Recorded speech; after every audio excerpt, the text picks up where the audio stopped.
Oke, lo udah punya produk dan udah tentuin harganya. That's nice. Tapi, gimana caranya konsumen bisa nyari dan beli produk lo? Apakah mereka beli langsung atau lewat perantara? Hai, gue Bambang, host paling sotoy kesayangan kalian.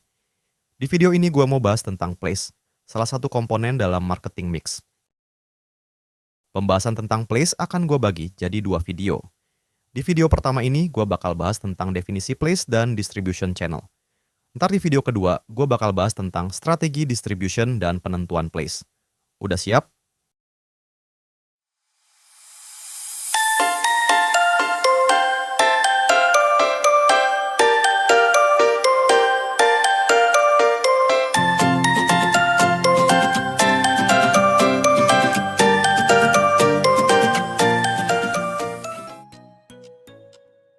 Salah satu komponen penting dalam marketing mix adalah place.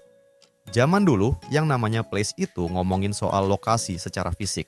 Tapi, semenjak negara api menyerang, place jadi punya nuansa arti yang lebih luas. Di zaman now, place itu ngomongin soal gimana produk barang atau jasa kita bisa nyampe ke konsumen. Kalau produk kita nggak nyampe ke konsumen, berarti ada yang salah dengan place kita. Well, seringkali ini masalah konyol aja sih. Cuma karena nggak ketemu aja antara si produsen sama si konsumen. Jadi, tujuan kita belajar place adalah kita bisa milih strategi agar produk kita bisa nyampe ke konsumen. Ujung-ujungnya apa saudara-saudara? Yap, cuan. Bang, biasanya place itu terkait apa aja sih? Hal yang paling basic adalah distribution channel. Selain itu ada juga terkait retail location, online platform, dan logistik. Gue jelasin dulu soal distribution channel ya. Simpelnya gini, secara teori, distribution channel itu terbagi 3 jenis. Pertama, direct channel. Kedua, indirect channel.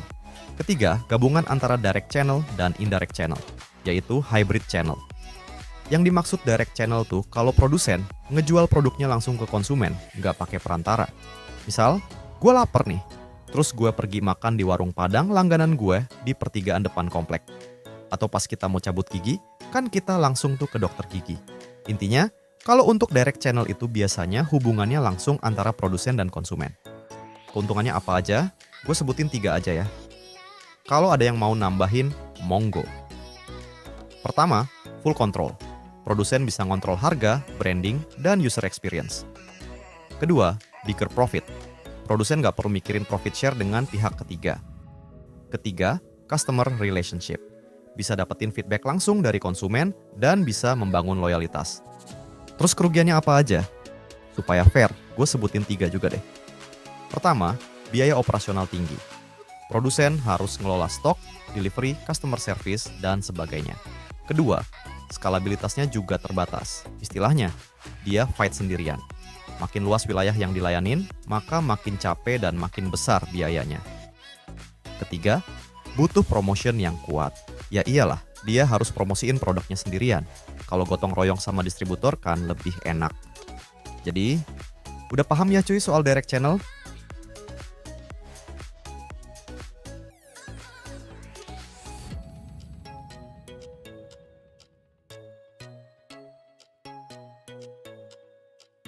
Kalau indirect channel gimana? Nah, kalau yang indirect channel justru kebalik. Konsumen nggak bisa beli langsung dari produsen, harus ada pihak perantara alias pihak ketiga.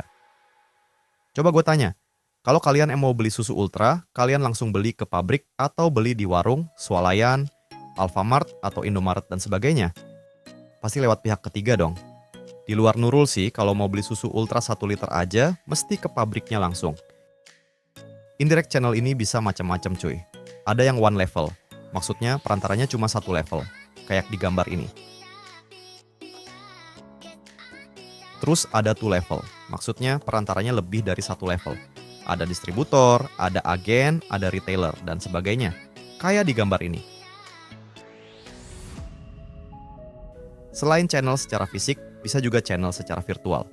Kayak kalau kita pesen martabak via GoFood atau pesen hotel pakai Traveloka. Gue bakalan spill tentang pemilihan channel secara fisik versus pemilihan channel secara virtual di video kedua, tapi kita kelarin dulu video pertama ini dulu ya cuy.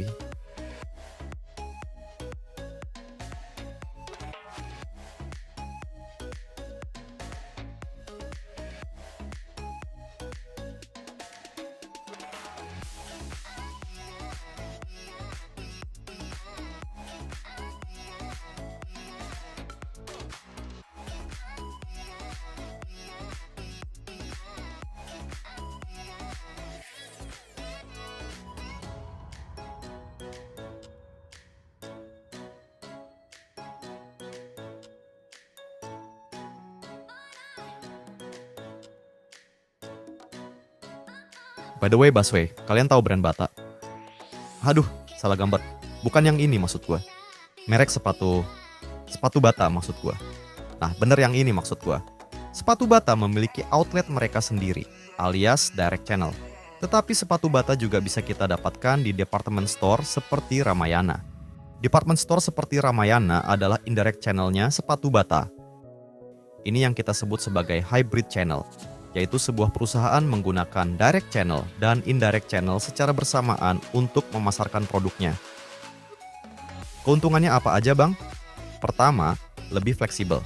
Bisa ngejangkau lebih banyak konsumen lewat banyak channel sesuai preferensi mereka. Kedua, diversifikasi risiko. Kalau satu channel bermasalah, masih ada channel lain yang bisa digunain. Ketiga, ningkatin brand awareness.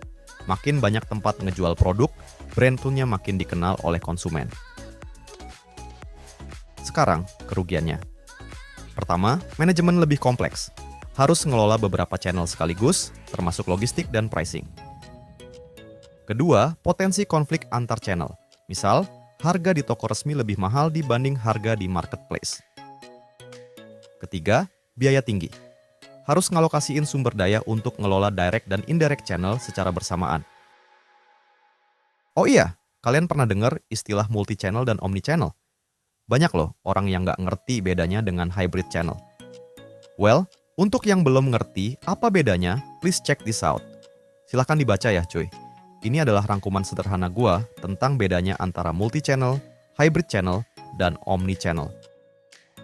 Menurut gua, it's a kind of kasta. Yang paling tinggi udah jelas si omni-channel. Tapi biasanya makin tinggi kastanya, maka sistemnya makin kompleks dan makin tinggi biaya operasionalnya. Jadi, in my opinion, nggak semua usaha perlu sampai level sono. Kalau masih ada yang kurang ngerti, tanya aja di kolom komentar. Semoga gue bisa jawab. Nah terus, gimana dong cara milih distribution channel yang cocok untuk usaha kita? Gak susah sih sebenarnya.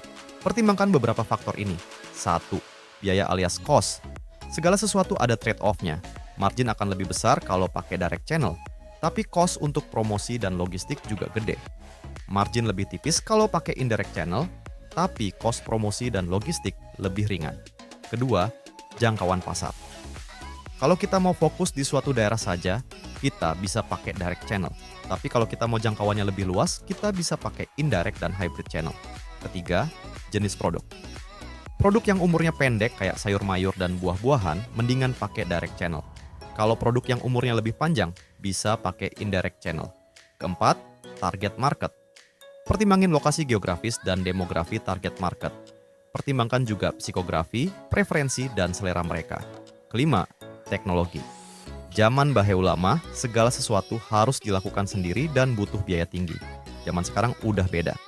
Ada marketplace yang bisa dijadiin lapak dagangan kita. Ada sosmed yang bisa dijadiin sarana promosi. Ada digital wallet atau e-money atau e-banking atau QRIS yang bisa membantu transaksi finansial. Tinggal kitanya aja, mau nggak adaptasi dengan perkembangan teknologi. Keenam, regulasi. Ada beberapa hal yang diatur oleh penguasa setempat. Misal, kalau ingin memasarkan produk A, harus menggandeng mitra lokal dan ada alih teknologi. Tapi kalau untuk produk B bisa dijual langsung tanpa pihak ketiga. Ya, kira-kira kayak gitu deh. Oke, penjelasan gue tentang distribution channel udah kelar. Kalau ada yang kurang jelas atau mau tanya, langsung sikat tulis di kolom komentar ya cuy. Kita diskusi yuk cuy. Menurut kalian, industri otomotif roda 4 lebih banyak pakai strategi yang mana? Apakah pakai direct channel, indirect channel, atau hybrid channel? Diskusi yuk di kolom komentar. Sip, sampai ketemu di video kedua.